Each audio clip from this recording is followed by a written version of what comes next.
Hello everyone, कैसे हो आप सब लोग। आई होप कि आप सभी बहुत अच्छे होंगे। तो आज की वीडियो हमारी specially B pharma first semester के स्टूडेंट्स के लिए होने वाली है, जिन्होंने भी यहाँ पे इस साल बी फार्मा में एडमिशन लिया हुआ है। तो हो सकता है कि वीडियो के पीछे जो वॉइस है वो आप लोग पहली बार सुन रहे हो, लेकिन अगर आप लोगों ने बी फार्मा में एडमिशन ले ही लिया है तो मे बी आप लोग इस वॉइस से जल्दी फैमिलियर हो जाओगे। आज की वीडियो की अगर हम लोग बात करें तो आज की वीडियो हमारे specially B pharma first semester से रिलेटेड आप लोग के जो भी डाउट्स हैं उनके ऊपर होने वाली है। यानी कि यहाँ पे अगर हम लोग मेनली बात करें कि जो भी हमारे फर्स्ट सेमेस्टर के जो भी सब्जेक्ट्स होते हैं या फिर बी फार्मेसी से भी रिलेटेड आपके जो भी डाउट्स हैं कि फार्मेसी कोर्स कैसा है, टफ है या फिर ईजी है, और मेनली जैसे जो डाउट्स होते हैं नॉर्मली कि इसके अंदर हमारे सब्जेक्ट्स कौन कौन से होते हैं और किन किन सब्जेक्ट्स का यहाँ पे एक्सटर्नल एग्जाम होता है, किन का यूनिवर्सिटी बेस्ड एग्जाम होता है और कितने नंबर का एग्ज़ाम होता है, कितने नंबर हमारे पासिंग मार्क्स होते हैं, और उसके बाद आप लोग को यहाँ पे कैसे सिलेबस को पढ़ना चाहिए, कौन सी बुक्स पढ़नी चाहिए, या फिर अगर सिंपली बात करें तो इन सारे सब्जेक्ट्स का यहाँ पे आप लोग को वीडियो सोल्यूशन और एक अच्छी सी नोट्स कहाँ से मिल सकती है। तो यहाँ पे आप लोग के जो भी डाउट्स हैं, ठीक है, अगर आप फर्स्ट सेमेस्टर में हो तो आज की वीडियो आपके लिए बहुत ज़्यादा इंपॉर्टेंट होने वाली है, इर्रेस्पेक्टिव ऑफ कि आप लोग को ये सारी चीज़ें ऑलरेडी भी पता है। मान लो कि सब्जेक्ट्स वगैरह के बारे में आपको पता है, फिर भी आज की वीडियो काफ़ी इंपॉर्टेंट होने वाली है। जैसे कि सबसे बड़ी बात कि बी फार्मा के बाद आप लोग का स्कोप क्या क्या हो सकता है, उसके बारे में भी हम लोग काफ़ी अच्छे से बात करेंगे।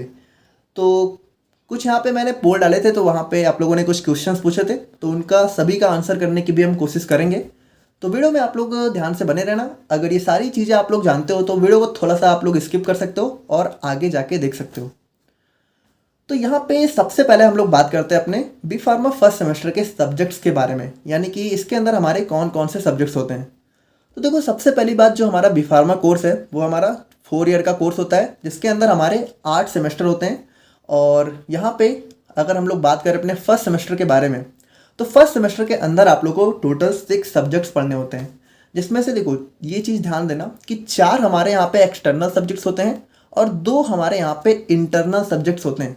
यानी कि ये जो 4 सब्जेक्ट्स ऊपर आप लोगों को दिख रहे हैं, तो इन 4 सब्जेक्ट्स की बात करें तो सबसे पहले आता है हमारे यहाँ पे ह्यूमन एनाटॉमी एंड फिजियोलॉजी। अभी इन सब के बारे में काफ़ी अच्छे से बात करेंगे कि ये सब्जेक्ट्स हमारा कैसा होता है, इसके अंदर भी हमें क्या क्या चीज़ें पढ़नी है, सबके बारे में बात करेंगे। तो सिंपली समझो, ये 4 सब्जेक्ट्स आप लोग के एक्सटर्नल सब्जेक्ट्स होते हैं, यानी इन्हीं चारों का आप लोग को जो है यूनिवर्सिटी एग्जाम देना होता है। और एग्जाम कैसे होता है, एग्जाम के लिए आप लोग का जो है सेंटर जाता है दूसरी यूनिवर्सिटी में, यानी कि आपका पेपर जो है किसी दूसरी यूनिवर्सिटी में होता है, जैसे आप लोगों ने बोर्ड एग्जाम वगैरह दिए होंगे। और यहाँ पे देखो 2 हमारे होते हैं इंटरनल सब्जेक्ट्स, यानी इनका एग्जाम आपकी ही यूनिवर्सिटी के अंदर होगा और इसके जो भी मार्क्स होंगे वो भी आपकी यूनिवर्सिटी के हाथ में होंगे। यानी इसका जो मार्क्स है वो आपको आपकी यूनिवर्सिटी के द्वारा दिया जाएगा, जबकि जो हमारे बाकी के 4 सब्जेक्ट्स हैं उनका यहाँ पे हमारा एक्सटर्नल पेपर होता है, जिसके मार्क्स आप लोग को जो है हमारे जो भी बोर्ड वगैरह होते हैं उनके द्वारा दिया जाता है। ये हो गया हमारे यहाँ पे सिंपली से सब्जेक्ट्स। अब अगर हम लोग यहाँ पे सब्जेक्ट्स के नेम की बात करें तो पहला हो गया हमारा यहाँ पे ह्यूमन एनाटॉमी एंड फिजियोलॉजी। और देखो, इसके हमारे 2 पार्ट होते हैं, जिसमें ये हमारा फर्स्ट पार्ट है जो कि आप लोग को पढ़ना है बी फार्मा फर्स्ट सेमेस्टर में, और इसका जो सेकंड पार्ट है वो आप लोग को पढ़ना है अपने बी फार्मा सेकंड सेमेस्टर में। और 2 सेमेस्टर मिला के आप लोग का 1 ईयर कंप्लीट होता है। और यहाँ पे हमारा सेकंड सब्जेक्ट आ जाता है pharmaceutical inorganic chemistry, third आ जाता है हमारे यहाँ पे फार्मास्यूटिकल एनालिसिस, और फोर्थ आ जाता है हमारा यहाँ पे फार्मास्यूटिक्स। और इंटरनल सब्जेक्ट्स की बात करें तो हमारा हो गया कम्युनिकेशन स्किल्स और रेमेडियल बायोलॉजी या फिर रेमेडियल मैथ्स। अब यहाँ पे ध्यान से सुनना, देखो ये जो हमारे इंटरनल सब्जेक्ट्स हैं, तो सबसे पहला हमारा यहाँ पे कम्युनिकेशन स्किल्स। तो इसमें सिंपली आप कह सकते हो कि आप लोगों को थोड़ा सा बोलने चालने की चीज़ें सिखाई जाती हैं कि कैसे यहाँ पे कैसे बिहेव करना चाहिए और कैसे मतलब कैसे आप लोग कई ग्रुप में जाके अच्छे से परफॉर्म कर सकते हो। आप लोग की बेसिकली कम्युनिकेशन स्किल को इम्प्रूव कराने के लिए कुछ टिप्स वगैरह यहाँ पे होती हैं। और यहाँ पे जो हमारा दूसरा सब्जेक्ट है, देखो यहाँ पे आप लोग को ध्यान से चीज़ें समझनी है। यहाँ पे हमारा सब्जेक्ट होता है रेमेडियल बायोलॉजी या फिर रेमेडियल मैथ्स। अब ध्यान से सुनना, क्योंकि आप लोगों को पता है बी फार्मा यहाँ पे पीसीएम और पीसीबी दोनों स्ट्रीम वाले यहाँ पे जो भी स्टूडेंट्स से कर सकते हैं। तो जो हमारे पीसीबी स्ट्रीम वाले स्टूडेंट्स होते हैं, यानी कि जिन्होंने भी इंटर में फिजिक्स, केमिस्ट्री और बायोलॉजी ले रखी होती है, उनको यहाँ पे पढ़ना होता है रेमेडियल मैथ्स। ये आपके हाथ में नहीं है, ये आपको यूनिवर्सिटी के द्वारा ही मिलेगा। अगर आप लोगों ने इंटर में बायो ले रखी है तो सिंपल सी बात है, आप लोग को यहाँ पे पढ़नी है रेमेडियल मैथ। और अगर आप लोगों ने इंटर में मैथ ले रखी थी तो आप लोग को सिंपली पढ़नी है रेमेडियल बायोलॉजी। आई होप कि ये चीज़ आप लोगों की क्लियर हो गई होगी। बाकी अभी इनका एग्जाम कितने नंबर का होता है उन सब के बारे में हम लोग आगे बात करेंगे। तो सबसे पहले हम लोग यहाँ पे जो भी हमारे मेन हमारे यूनिवर्सिटी सब्जेक्ट्स हैं, एक्सटर्नल सब्जेक्ट्स, इनके बारे में थोड़ा सा डिटेल में देखते हैं कि इनके अंदर आप लोग को कितनी यूनिट्स पढ़नी है और कौन कौन से हमारे मेनली टॉपिक्स हैं। तो सबसे पहले हम लोग बात करें अपने एच हमारा क्या है, human anatomy and physiology. Short में आप लोग को एच के नाम से अक्सर देखने को मिलेगा, ठीक है। तो एच देखो, सबसे पहली बात होता क्या है, एच हमारा ह्यूमन एनाटॉमी एंड फिजियोलॉजी। तो इंटर में जिन्होंने भी बायोलॉजी पढ़ ली है, तो बायोलॉजी का वो पार्ट जिसमें हम लोग ह्यूमन बॉडी के बारे में पढ़ते हैं। देखो, बायोलॉजी जो इंटर में थी वहाँ पे आप लोगों ने पूरी बायोलॉजी पढ़ी है, वो ह्यूमन बायोलॉजी भी थी, ठीक है, आप लोगों ने प्लांट बायोलॉजी भी पढ़ी है, आप लोगों ने एनिमल बायोलॉजी भी पढ़ी है। लेकिन यहाँ पे एच के अंदर हम लोग मेनली ह्यूमन बॉडी के बारे में बात कर रहे होंगे, यानी ह्यूमन बॉडी की जो भी बायोलॉजी है वो आप लोग को यहाँ पे एच के अंदर पढ़नी है। एंड अगर आप लोगों ने इंटर में बायोलॉजी ले रखी थी और अगर आप लोगों ने अच्छे से पढ़ी थी, तो ये सब्जेक्ट आप लोग के लिए काफ़ी इजी होने वाला है। बिल्कुल वही सारे कॉन्सेप्ट आप लोग को मिलने वाले हैं जो आप लोगों ने इंटर में ऑलरेडी पढ़े, और थोड़े बहुत नई चीज़ें आप लोग को मिल सकती हैं, थोड़ा सा लेवल एडवांस हो सकता है, बाकी काफ़ी सिंपल सा सब्जेक्ट है। तो देखो, जैसा कि मैंने आप लोग को बताया कि यहाँ पे ये हमारी दो पार्ट में है। तो जो हमारा फर्स्ट पार्ट है वो आप लोग को फर्स्ट सेमेस्टर में पढ़ना है, और जो सेकेंड पार्ट है वो सेकेंड सेमेस्टर में पढ़ना है। तो यहाँ पे देखो, हमारी बॉडी के अंदर मेनली 11 सिस्टम होते हैं, जिसमें से यहाँ पे आप कह सकते हो 5 से 6 सिस्टम आप लोग को यहाँ पढ़ने हैं, बाकी बचे सिस्टम आप लोग को एच सेकेंड में पढ़ने हैं, जो कि आप लोग का सेकेंड सेमेस्टर में आएगा। तो यूनिट 1 की बात करें तो यूनिट 1 में आप लोग को बेसिकली हमारा ह्यूमन बॉडी का जो भी बेसिक इंट्रोडक्शन है उसके बारे में पढ़ना है, जो भी ह्यूमन बॉडी का ऑर्गेनाइजेशन है, और उसके बाद हमें जो है सेल के बारे में काफ़ी डिटेल में पढ़ना है, और फिर हमें पढ़ना है यहाँ पे टिश्यू के बारे में। अब देखो, ये सारी चीज़ें आप लोग को कहाँ मिलेंगी, इनके नोट्स कहाँ मिलेंगे, उन सब के बारे में भी बात करेंगे। एंड नोट्स बहुत अच्छी हैं, बिल्कुल आप लोग उस पर बहुत अच्छे से भरोसा कर सकते हो। तो अभी हम लोग उसके बारे में बात करेंगे, बट सबसे पहले इंट्रोडक्शन देख लेते हैं। जैसे अगर यूनिट 2 की बात करें तो यूनिट 2 में आप लोग को पढ़ना है अपने इंटीग्यूमेंट्री सिस्टम में के बारे में, जो कि हमारा स्किन और हेयर नेल्स के ऊपर होता है। अच्छा, एक बात यहाँ पे ध्यान से सुनना, जो भी यहाँ पे पीसीएम के स्टूडेंट्स हैं, यानी जिन्होंने भी इंटर में मैथ्स ले रखी थी, तो उनको भी यहाँ पे कोई भी परेशान होने की ज़रूरत नहीं है। यहाँ पे एच कोई ऐसा बहुत टफ सब्जेक्ट नहीं है, आप लोग आसानी से समझ सकते हो। तो अगर आप लोग का बायोलॉजी से कोई नाता नहीं भी था, फिर भी ऐसा नहीं है कि एच आप लोगों को बहुत टफ पढ़ने वाली है, बल्कि एच सबसे ज़्यादा स्कोरिंग सब्जेक्ट होता है, काफ़ी ईजी होता है। बस आप लोग को थोड़ा बहुत डायग्राम वगैरह की बारे में नॉलेज होनी चाहिए, जो कि नहीं भी है तो आप लोग आराम से सीख सकते हो, कोई दिक्कत वाली बात नहीं है, ठीक है।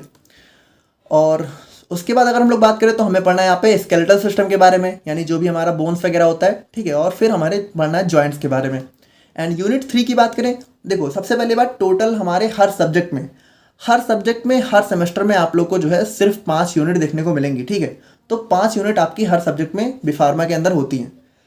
तो यूनिट 3 की बात करें तो यूनिट 3 में आपका आ जाता है बॉडी फ्लूइड्स एंड ब्लड, यानी कि इसमें जो हमारा ब्लड सर्कुलेशन होता है, ब्लड के बारे में स्पेशली आप लोगों को काफ़ी डिटेल में पढ़ना है। और फिर हमारा यहाँ पे लिम्फेटिक सिस्टम, यानी जो लिम्फ सर्कुलेशन होता है, तो यहाँ पे आप लोग को लिम्फ के बारे में पढ़ना है। एंड यूनिट 4 की बात करें तो यहाँ पे यूनिट 4 में आप लोग को पढ़ना है पेरिफेरल नर्वस सिस्टम के बारे में। यहाँ पे आप लोग को टोटल नर्वस सिस्टम नहीं पढ़ना है, बल्कि उसका सिर्फ एक पार्ट पढ़ना है। जो मेन नर्वस सिस्टम है वो आप लोग को बी.फार्मा सेकेंड सेमेस्टर में पढ़ना है। और फिर हमारा यहाँ पे सेकेंड चैप्टर आ जाता है यहाँ पे स्पेशल सेंसेज, यानी इसके अंदर आप लोग को आई, ईयर, टंग, इन सब के बारे में पढ़ना है। और फिर एट लास्ट में हमारी यूनिट 5 में आप लोग को सबसे इंपॉर्टेंट कार्डियोवास्कुलर सिस्टम के बारे में पढ़ना है, जिसमें हम लोग स्टडी करते हैं हार्ट के बारे में। तो ये चैप्टर हमारा काफ़ी इंपॉर्टेंट होने वाला है, जो कि आप लोग को फर्दर आगे भी बहुत ज़्यादा काम आएगा। तो ये हो गया हमारे यहाँ पे एच सिंपली सी बात है, ठीक है। और फिर हम लोग बात करें अपने फार्मास्यूटिकल इनऑर्गेनिक केमिस्ट्री के बारे में। तो देखो, यहाँ पे इनऑर्गेनिक केमिस्ट्री आप लोगों ने 11th 12th दोनों जगह पढ़ी है, बट यहाँ पे अगर हम लोग बात करें तो इनऑर्गेनिक केमिस्ट्री आप लोग को वैसे नहीं पढ़नी है। यहाँ पे हमें पढ़नी है फार्मास्यूटिकल इनऑर्गेनिक केमिस्ट्री, यानी जो इनऑर्गेनिक केमिस्ट्री है उसका हमारी फार्मेसी में क्या रोल है, हमें बेसिकली उसके बारे में पढ़ना है। तो यहाँ पे देखो, सबसे पहली बात कि बी.फार्मा में स्पेशली स्टूडेंट्स को केमिस्ट्री से बहुत ज़्यादा डर लगता है। उनको लगता है कि केमिस्ट्री इसमें बहुत ज़्यादा होती है, और उनको क्योंकि मोस्टली केमिस्ट्री में लोगों को काफ़ी प्रॉब्लम भी होती है। तो देखो, पहली बात, आप लोग को इतना परेशान होने की ज़रूरत नहीं है। बी.फार्मा में जो केमिस्ट्री का लेवल है वो उतना भी हार्ड नहीं है। अगर आप लोग थोड़ी सी भी मेहनत करते हो और थोड़ा ध्यान से पढ़ते हो तो आप लोग को चीज़ें आराम से समझ में आ जाएंगी। तो यूनिट 1 की बात करें तो यहाँ पे आप लोग को पढ़ना है इम्प्योरिटीज़ के बारे में, और फिर आप लोग को पढ़ना है कुछ हमारे लिमिट टेस्ट और फार्माकोपिया के बारे में। तो देखो, इम्प्योरिटीज़ आप लोग को जो भी हमारे जैसे फार्मास्यूटिकल दवाएं होती हैं तो उनमें कैसे इम्प्योरिटी आ सकती है उनको बनाने के दौरान, और फार्माकोपिया की बात करें तो ये हमारी एक स्टैंडर्ड बुक होती है जिसके बारे में आप लोगों को काफ़ी डिटेल में पढ़ना है। और यूनिट 2 की बात करें तो हमारा एसिड बेस एंड बफर्स के बारे में पढ़ना है जिसको आप लोगों ने 11th-12th में भी पढ़ा हुआ है। और फिर हमारा जो है कुछ इलेक्ट्रोलाइट्स और डेंटल प्रोडक्ट्स के बारे में पढ़ना है। और यूनिट 3 की बात करें तो यहाँ पे आप लोग को जो है एसिडिफायर्स, एंटासिड्स, कैथार्टिक्स। अब देखो ये सारी चीज़ें कुछ नई नहीं है। एंटासिड हमारा क्या होता है, जब हमारे स्टमक में एसिड का लेवल बहुत ज़्यादा बढ़ जाता है तो हम लोग कुछ दवाएं लेते हैं, उन्हीं को हम लोग सिंपली एंटासिड बोलते हैं। और फिर यूनिट 4 में आप लोग को एक्सपेक्टोरेंट, इमेटिक्स। एक्सपेक्टोरेंट क्या होता है, जो भी कफ सिरप होते हैं, जैसे आप लोग को जब खांसी वगैरह आती है तो जो सिरप पीते हो बस वही होता है एक्सपेक्टोरेंट। देखो ये नाम थोड़े से हमारे फार्मास्यूटिकल नेम है इसलिए आप लोग को समझ में नहीं आ रहे होंगे, बट हैं चीज़ें काफ़ी सिंपल एंड ईजी, जैसे कि एंटीडोट हो गया और एस्ट्रीजेंट्स हो गया। तो ये सारी चीज़ें आप लोग को पढ़नी है। और यूनिट 5 में आप लोग को पढ़ना है रेडियो फार्मास्यूटिकल्स, यानी कि जो भी alpha, beta and gamma rays होती हैं उनके बारे में आप लोग को थोड़ा सा यहाँ पे फार्मेसी के स्टैंडर्ड से पढ़ना है। और बात करें हम लोग यहाँ पे अपने थर्ड सब्जेक्ट की तो ये आ जाता है हमारे यहाँ पे फार्मास्यूटिकल एनालिसिस। अब देखो इसमें सिंपली जैसा इसका नाम है फार्मास्यूटिकल एनालिसिस, एनालिसिस से आप लोग क्या समझते हो? एनालिसिस का मतलब होता है किसी चीज़ को एग्जामिन करना, यानी किसी चीज़ की परख करना। तो यहाँ पे जो भी हमारी फार्मास्यूटिकल सब्सटेंस होते हैं, ठीक है, हम लोग उसको एनालाइज करने का काम करते हैं। अब इसमें हम लोग मेनली बात करें तो आप लोगों ने जो 11th-12th में टाइट्रेशन का प्रैक्टिकल किया था, तो टाइट्रेशन के बारे में ही आप लोगों को इसके अंदर काफ़ी डिटेल में पढ़ना है। जैसे यूनिट 1 की बात करें तो सबसे पहले इसमें हम लोग बात कर रहे होंगे अपने फार्मास्यूटिकल एनालिसिस के बेसिक इंट्रोडक्शन पार्ट के बारे में। और फिर हमारा यहाँ पे सेकेंड चैप्टर आ जाता है एरर्स के बारे में, ठीक है। और सेकेंड यहाँ पे जो यूनिट है तो इसमें आप लोग को पढ़ना है सिंपली, अब यहाँ से आप लोग का टाइट्रेशन स्टार्ट हो जाता है। तो सबसे पहले पढ़ना है आप लोग को एसिड बेस्ड टाइट्रेशन, फिर पढ़ना है नॉन एक्वस टाइट्रेशन, ये हो गया यूनिट 2। यूनिट 3 में आप लोग को पढ़ना है प्रेसिपिटेशन टाइट्रेशन, कॉम्प्लेक्सोमेट्रिक टाइट्रेशन और ग्रेविमेट्रिक टाइट्रेशन, ठीक है। और फिर यूनिट 4 में आप लोग को एट लास्ट में पढ़ना है रिडॉक्स टाइट्रेशन। एंड यूनिट 5 में फिर आप लोग को पढ़ना है इलेक्ट्रोकेमिकल मेथड ऑफ एनालिसिस। तो ये सारी चीज़ें आप लोग को फार्मास्यूटिकल एनालिसिस के अंदर पढ़नी है। और फाइनली हम लोग बात करें अपने फोर्थ यूनिवर्सिटी सब्जेक्ट की तो ये आ जाता है हमारे यहाँ पे फार्मास्यूटिक्स, जिसमें यूनिट 1 में आप लोग को, अब देखो अगर हम लोग यहाँ पे फार्मेसी के पॉइंट ऑफ व्यू से बात करें तो यही सब्जेक्ट हमारा सबसे ज़्यादा इंपॉर्टेंट हो जाता है, क्योंकि इसी सब्जेक्ट के अंदर आप लोग को काफ़ी सारी चीज़ें फार्मेसी से रिलेटेड पढ़नी है। जैसे आप लोग इसमें पढ़ोगे हमारी फार्मेसी की हिस्ट्री क्या है, और उसके बाद आप लोग पढ़ोगे different doses form. Doses form का मतलब हमारी जो दवाएं अलग अलग डोजेज फॉर्म, जैसे कि कुछ हमारी सॉलिड होती हैं, कुछ हमारी लिक्विड होती हैं, कुछ हमारी गैस होती हैं। जैसे टैबलेट हमारी सॉलिड हो गई और सिरप हमारा लिक्विड हो गया, और हमारी कुछ एरोसोल्स गैसेज वगैरह होती हैं। तो इन सब के बारे में आप लोग यहाँ पे डोजेज फॉर्म के अंदर पढ़ रहे होगे। और उसके बाद यहाँ पे आप लोग को प्रेस्क्रिप्शन का सिंपली सा मतलब होता है दवा का पर्चा। तो जो डॉक्टर हमें दवा का पर्चा लिखता है उसके अंदर भी काफ़ी बहुत ही माइक्रो इन्फॉर्मेशंस होती हैं, उनके बारे में हमें पढ़ना है। और फिर आता है यहाँ पे पोजोलॉजी। तो पोजोलॉजी के अंदर यहाँ पे जो दवाएं होती हैं वो किस बेस पे दी जाती हैं उसके बारे में आप लोग यहाँ पे पढ़ोगे।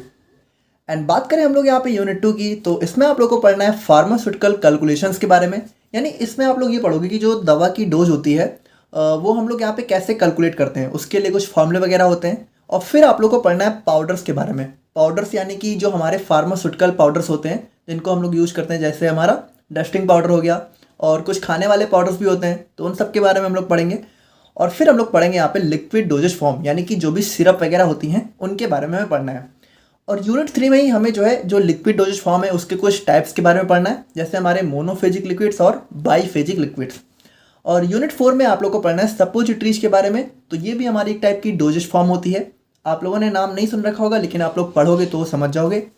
और फिर हमारा आता है फार्मास्यूटिकल इनकम्पैटिबिलिटी। तो यूनिट 4 में आप लोग को इसके बारे में पढ़ना है। एंड एट लास्ट में आप लोग को पढ़ना है सेमी सॉलिड डोजेज फॉर्म, यानी कि जो ऑइंटमेंट वगैरह होते हैं, क्रीम वगैरह होती हैं, उनके बारे में आप लोग को यूनिट 5 में पढ़ना है। तो ये था हमारे यहाँ पे कह सकते हो एक्सटर्नल एग्जाम के जो भी सब्जेक्ट्स होते हैं और उनका जो एक बेसिक सिलेबस इंट्रोडक्शन। सो अब हम लोग यहाँ पे एक बहुत ही इंपॉर्टेंट क्वेश्चन के बारे में बात करते हैं कि जो बी फार्मा का एग्जाम है उसका यहाँ पे एग्जाम पैटर्न क्या है। तो देखो यहाँ पे सिंपल सी बात है, जो टोटल मार्क्स होते हैं आप लोग के एक सब्जेक्ट के वो होते हैं 100, लेकिन जो उसमें यूनिवर्सिटी मार्क्स होते हैं, यानी जो जैसे ये हमारे जो 4 सब्जेक्ट थे जिनका पेपर आप लोग को बाहर जाके देना है, बाहर की किसी यूनिवर्सिटी में, तो वहाँ का पेपर आप लोग का आता है 75 मार्क्स का। और जो यहाँ पे 25 मार्क्स होते हैं वो आप लोग के इंटरनल मार्क्स होते हैं। तो इंटरनल मार्क्स आपके कॉलेज के हाथ में होते हैं, एक्सटर्नल मार्क्स आप लोग को जो है बोर्ड की यूनिवर्सिटी देती है, ठीक है। तो अब ये इंटरनल मार्क्स की बात करें तो ये आप लोग को मिलता कैसे है। तो देखो इसके लिए कॉलेज में होते हैं कुछ सेशनल एग्जाम्स, मोस्टली यहाँ पे 3 सेशनल एग्जाम होते हैं, लेकिन कभी कभी कुछ कॉलेजेस में 2 भी होते हैं। तो मिनिमम 2 तो होते ही हैं, मैक्सिमम यहाँ पे 3 सेशनल एग्जाम आप लोग को देने को मिल सकते हैं। और यहाँ पे कुछ प्रैक्टिकल्स होते हैं और कुछ आप लोग का बिहेवियर और कुछ अटेंडेंस, तो ये सब मिला के आप लोग का 25 मार्क्स होता है, जिसमें से मिनिमम बहुत कम भी अगर आप लोग को मिले तो कभी भी 15 मार्क्स से कम आप लोग को नहीं मिल सकते। और जनरली कॉलेज वाले, अगर कॉलेज आप लोग का थोड़ा बहुत नया है तो आप लोग को 20 से प्लस ही नंबर वो लोग दे देते हैं। और अगर आप लोग का कॉलेज बहुत ज़्यादा मतलब वेल इस्टेब्लिश्ड है तो वहाँ पे आपको इनके लिए काफ़ी मेहनत करनी पड़ेगी, ठीक। लेकिन स्टिल कभी आप लोग को यहाँ पे 15 मार्क्स से कम नहीं मिलेंगे। और जो आप लोग का एक्सटर्नल मार्क्स होता है वो होता है हमारे यहाँ पे 75 मार्क्स का, यानी कि जो आप लोग यहाँ पे एक्सटर्नल पेपर दोगे वहाँ पे 75 मार्क्स का पेपर होगा। और पासिंग मार्क्स की बात करें तो यहाँ पे पासिंग मार्क्स होते हैं टोटल 50 आउट ऑफ 100। अब देखो इस चीज़ को आप लोग समझना, यहाँ पे आप लोगों को जो 50 मार्क्स हैं इन दोनों को मिला के आप लोग के 50 मार्क्स होने चाहिए, तो आप लोग यहाँ पे पास हो जाओगे। तो 50 मार्क्स इसको ऐसे समझो, मान लो ये जो इंटरनल है इसमें हम लोग मानते हैं कि 25 में से आप लोग को 20 मार्क्स मिले, ठीक है। तो इसका मतलब फिर आप लोग को जो एक्सटर्नल है, यानी कि जब आप लोग यहाँ पे सब्जेक्ट का यूनिवर्सिटी एग्जाम दोगे तो 75 में से मिनिमम आपके 30 नंबर आने ही चाहिए, ठीक है। तब जाके ये टोटल कितने हो जाएंगे, 50 हो जाएंगे, ठीक है। और आप लोग यहाँ पे पास हो जाओगे, सिंपल सी बात है। अच्छा मान लो अगर इंटरनल में आप लोग को 25 मिले हैं तो सिंपल सी बात है, एक्सटर्नल में आप लोग को 75 में से 25 लाने होंगे। एंड अगर बाय द वे मान लो आप लोग को यहाँ पे 25 में से 15 मार्क्स मिल रहे हैं तो आप लोग को एक्सटर्नल में कम से कम 35 मार्क्स लाने होंगे 75 में से। यानी कि देखो टोटल दोनों मिला के आप लोग का अगर 50 आ जा रहा है तो आप लोग यहाँ पे सिंपली पास हो जाओगे। तो ये होता है हमारे यहाँ पे सिंपल सा बी फार्मा का एग्जाम पैटर्न। आई होप कि आप लोग यहाँ पे समझ गए होगे। अब हम लोग यहाँ पे बहुत इंपॉर्टेंट एक बात करते हैं कि जो आप लोग का बी फार्मा का जो भी सिलेबस है तो इसका कंटेंट आप लोग को यहाँ पे कहाँ मिलेगा। तो कंटेंट आप लोग को सिंपली इसी चैनल पर मिलेगा। आप लोग को यहाँ पे जो भी चैनल दिख रहा है, ठीक है, वहाँ पे आप लोग को प्लेलिस्ट में जाना है और प्लेलिस्ट में आप लोग थोड़ा सा नीचे जाओगे, बस आप लोग को B pharma first semester 2023 to 2024 batch के नाम से देखने को मिल जाएगा। और यहाँ पे इस प्लेलिस्ट में आपकी जो भी चारों सब्जेक्ट हैं उसकी यहाँ पे पूरी प्लेलिस्ट बनी हुई है और इसमें आप लोग को सभी टॉपिक्स देखने को मिल जाएंगे। यहाँ पे अगर हम लोग बात करें तो जो हमारी यूनिट 5 है वो हमारी कुछ सब्जेक्ट में स्किप हो गई थी, बट आप लोग का जब तक एग्जाम आएगा तब तक हम लोग वो भी कवर करवा देंगे, तो आप लोग को बिल्कुल भी परेशान होने की ज़रूरत नहीं है। एंड सबसे मोस्ट इम्पॉर्टेंट थिंग कि ये जितने भी टॉपिक हैं इनकी आप लोग को वेल हैंड रिटन नोट्स इन सभी वीडियोस के डिस्क्रिप्शन बॉक्स में देखने को मिल जाएगी। यानी ये जो भी वीडियो है इनका आप लोग को डिस्क्रिप्शन बॉक्स ओपन करना है और उसके फर्स्ट नंबर पे ही आप लोग को नोट्स की लिंक मिल जाएगी। वहीं से आप लोग यहाँ पे डायरेक्टली फ्री में नोट्स को डाउनलोड कर सकते हो। And notes are sufficient for your exam pattern as well as for your knowledge, ठीक है। आप लोग यहाँ पे अगर आप लोग को कोई डाउट है तो आप लोग यहाँ पे सिंपली हमारे इंस्टाग्राम पे जाके फर्स्ट सेमेस्टर का रिजल्ट जाके चेक कर सकते हो। वहाँ पे हम लोगों ने स्टोरी हाईलाइट में इसको मेंशन किया हुआ है, तो आप लोग वहाँ पे जाके देख सकते हो कि कैसा स्टूडेंट्स का, यानी आपके जो सीनियर बैच है जो आपका, उनका रिजल्ट यहाँ पे कैसा आया हुआ है। या फिर आप लोग कमेंट में भी अगर आप लोग के कोई सीनियर है तो आप लोग उनसे क्वेश्चन पूछ सकते हो कि जो भी हमारी नोट्स थी वो सफिशिएंट रही थी उनके लिए या फिर नहीं रही थी और उन्होंने यहाँ पे कैसा स्कोर किया था। बाकी आप लोग खुद यहाँ पे इंस्टाग्राम पे फर्स्ट सेमेस्टर की हाईलाइट्स में जाके इसको चेकआउट कर सकते हो, ठीक है। तो इस तरीके से आप लोग को सिंपली यहाँ पे नोट्स और स्टडी मटेरियल बी फार्मा से रिलेटेड मिल जाएगा जो भी फर्स्ट सेमेस्टर का है। और यहाँ पे देखो बात करें इंटरनल सब्जेक्ट्स की, तो देखो इंटरनल सब्जेक्ट्स वैसे भी काफ़ी सिंपल ही होते हैं, इजी होते हैं और आपके यहाँ पे यूनिवर्सिटी मार्क्स होते हैं। तो यूनिवर्सिटी जनरली यहाँ पे आप लोग को अच्छे से नंबर दे देती है, बस आप लोग को थोड़ी सी उसमें मेहनत करनी होती है, जितना तो आप लोग अपने आप कर ही सकते हो, ठीक है। बाकी हम लोग देखेंगे अगर उसके लिए भी हम आपके लिए कुछ कर पाएँ तो। और अब हम लोग यहाँ पे एक बहुत इंपॉर्टेंट टॉपिक के बारे में बात करते हैं जिसके रिलेटेड हर कोई कंफ्यूज थोड़ा बहुत रहता है। फ्रेशर्स की बात करें वो तो रहते ही हैं और जो बी फार्मा कर रहे होते हैं वो भी रहते हैं। यानी कि आप लोगों ने बी फार्मा ले तो लिया, लेकिन अब इसके बाद क्या? तो देखो यहाँ पे सिंपल सी बात है, आफ्टर बी फार्मा आप लोग के पास 2 अपॉर्चुनिटी होती है। या तो आप डायरेक्टली जॉब में जा सकते हो, जी हाँ बिल्कुल, अगर आप बी फार्मा के बाद डायरेक्टली जॉब में भी जाना चाहोगे तो आपके पास कई सारे जॉब ऑप्शन मिल जाते हैं, ठीक है। लेकिन अगर मान लो हम लोग किसी और कोर्स की बात करें तो ऐसा नहीं होता है, लेकिन बी फार्मा के बाद आप लोग डायरेक्टली जॉब कर सकते हो। आप लोग को सिर्फ आपकी डिग्री के बेस पे भी जॉब मिल जाएगी। और अगर आप लोग चाहो तो बी फार्मा के बाद आप लोग जो है हायर एजुकेशन यानी कि एम फार्मा के लिए भी जा सकते हो। तो अगर मान लो आप लोग बी फार्मा के बाद डायरेक्टली जॉब में जाना चाहते हो तो जॉब में आपके पास मेनली 2 अपॉर्चुनिटी होती है। पहला हमारा आता है इंडस्ट्री सेक्टर, दूसरा आता है हमारे यहाँ पे मार्केटिंग सेक्टर। तो इंडस्ट्री में भी हमारी काफ़ी अच्छी जॉब अपॉर्चुनिटी होती हैं। ऑल्दो ये बात है कि अगर आप डायरेक्टली बी फार्मा के बाद जॉब में जाओगे तो देखो स्टार्टिंग के 1-2 साल आप लोग की सैलरी काफ़ी कम रहने वाली है। देखो 1-2 साल काफ़ी कम रहती है, बट उसके बाद डेफिनेट काफ़ी अच्छा यहाँ पे इंक्रीमेंट देखने को मिल जाता है। अब जैसे अगर बात करें जॉब, अगर आप लोग डायरेक्टली बी फार्मा के बाद जॉब में जा रहे हो तो आप लोग यहाँ पे इंडस्ट्री ज्वाइन कर सकते हो, एजुकेशन सेक्टर ज्वाइन कर सकते हो, यानी एज आप टीचिंग स्टाफ ज्वाइन कर सकते हो। ऑल्दो अगर आप बी फार्मा के बाद डायरेक्टली टीचिंग जॉब में जाओगे तो आप लोग को डी फार्मा को पढ़ाने को मिलेगा, ठीक है। बी फार्मा वालों को आप वैसे नहीं पढ़ा सकते, क्योंकि बी फार्मा करने के बाद डायरेक्टली आप बी फार्मा वालों को तो नहीं पढ़ा सकते, तो उसके लिए आप लोग को यहाँ पे एम फार्मा करना पड़ेगा, ठीक है। और फिर अगर बात करें तो आप लोग जो है मेडिकल फील्ड में जा सकते हो, जैसे कि अपना खुद का मेडिकल स्टोर वगैरह खोल सकते हो, या फिर अगर आप लोग का कुछ फैमिली बिजनेस है तो उसको बढ़ा सकते हो। एंड उसके बाद बिजनेस तो डेफिनेटली आप कर ही सकते हो अगर आपको इसके रिलेटेड काफ़ी अच्छी नॉलेज है। और फिर हम लोग यहाँ पे बात करते हैं, अगर आप लोग आफ्टर बी फार्म जो है हायर एजुकेशन यानी एम फार्मा के लिए जाना चाहते हो, एंड जनरली अगर आप किसी से भी पूछोगे तो वो आपको यही एडवाइस करेंगे कि बी फार्मा के बाद आप लोग को डेफिनेटली एम फार्मा के लिए जाना चाहिए। और वो भी कैसे जाना चाहिए? वो भी जाना चाहिए आप लोग को जीपेट या नाइपर के थ्रू। तो देखो एम फार्मा करने के लिए आपके पास 3 तरीके होते हैं। पहला होता है जीपेट, दूसरा होता है नाइपर, एंड थर्ड होता है हमारा यहाँ पे प्राइवेट, यानी कि प्राइवेट से भी आप एम फार्मा कर सकते हो। और अगर आप लोग को यहाँ पे अपना एम फार्मा गवर्नमेंट कॉलेज से कंप्लीट करना है तो आप लोग यहाँ पे जीपेट या नाइपर के थ्रू जा सकते हो। अब यहाँ पे देखो जीपेट एक बहुत बड़ा क्वेश्चन निकल के आ जाता है, जो भी यहाँ पे अच्छी यूनिवर्सिटी वगैरह होती हैं वो फर्स्ट ईयर से ही जीपेट का नाम स्टूडेंट्स के दिमाग में लेना स्टार्ट कर देती हैं। बाकी कुछ लोगों को तो पता भी नहीं होता है कि यहाँ पे जीपेट नाम की भी कोई चीज़ होती है। तो जीपेट के बारे में फ़िलहाल हम लोग इस वीडियो में काफ़ी डिटेल में बात नहीं करेंगे, बट एक बेसिक इंट्रोडक्शन आप लोग को हम दे सकते हैं। जैसे कि जीपेट का जो फुल फॉर्म होता है, इसका फुल फॉर्म होता है ग्रेजुएट फार्मेसी एप्टीट्यूड टेस्ट। तो देखो सिंपल सी बात है, जीपेट हमारा एक ऐसा एग्जाम होता है जो कि आपका एम फार्मा के लिए होता है। यानी जीपेट का एग्जाम देके आप लोग किसी भी बहुत अच्छे कॉलेजेस से एम फार्मा अपना कंप्लीट कर सकते हो। अब अगर इसकी एलिजिबिलिटी की बात करें तो एलिजिबिलिटी में आप लोग को या तो बी फार्मा ग्रेजुएट होना चाहिए, या तो आप लोग जो है 4th ईयर में ही होने चाहिए। यानी कि अगर आप 4th ईयर में हो तब भी आप लोग यहाँ पे इस एग्ज़ाम को दे सकते हो। इवन अगर बात करें तो 3rd ईयर वाले भी ये एग्ज़ाम दे सकते हैं, लेकिन अगर मान लीजिए वो सेलेक्ट भी हो जा रहे हैं तो उनका यहाँ पे एडमिशन नहीं होगा, क्योंकि वो 3rd ईयर में ही थे। तो 4th ईयर वाले या फिर जिनका भी बी फार्मा कंप्लीट हो चुका है वो यहाँ पे जीपेट का एग्ज़ाम दे सकते हैं। अब यहाँ पे क्वेश्चन ये आता है कि क्या जीपेट का एग्ज़ाम देने से सिर्फ और सिर्फ यहाँ पे अच्छे गवर्नमेंट कॉलेजेस मिलते हैं?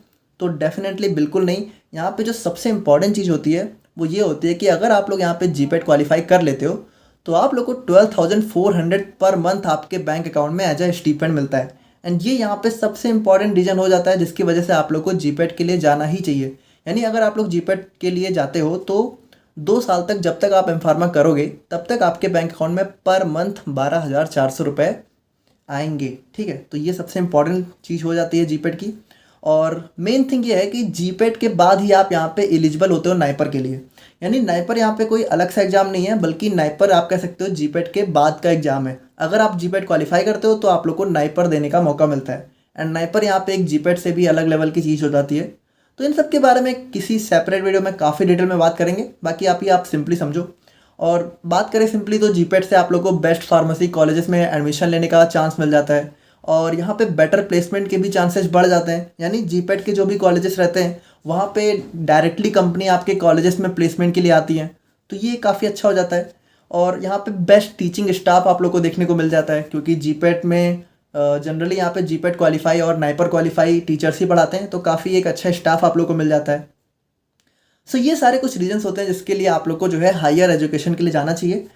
और बाकी हम लोग बात करें अपने जीपेट के मेजर सब्जेक्ट्स के बारे में, तो देखो यहाँ पे ये सबसे इंपॉर्टेंट चीज़ है कि जीपेट में जो हमारे सबसे मेजर सब्जेक्ट्स होते हैं, जैसे कि हमारा फार्माकोलॉजी, तो ये आप लोग को 4th सेमेस्टर यानी बी फार्मा 4th सेमेस्टर से देखने को मिलता है। फार्माकोग्नोसी ये भी आपको बी फार्मा 4th सेमेस्टर से ही देखने को मिलेगा।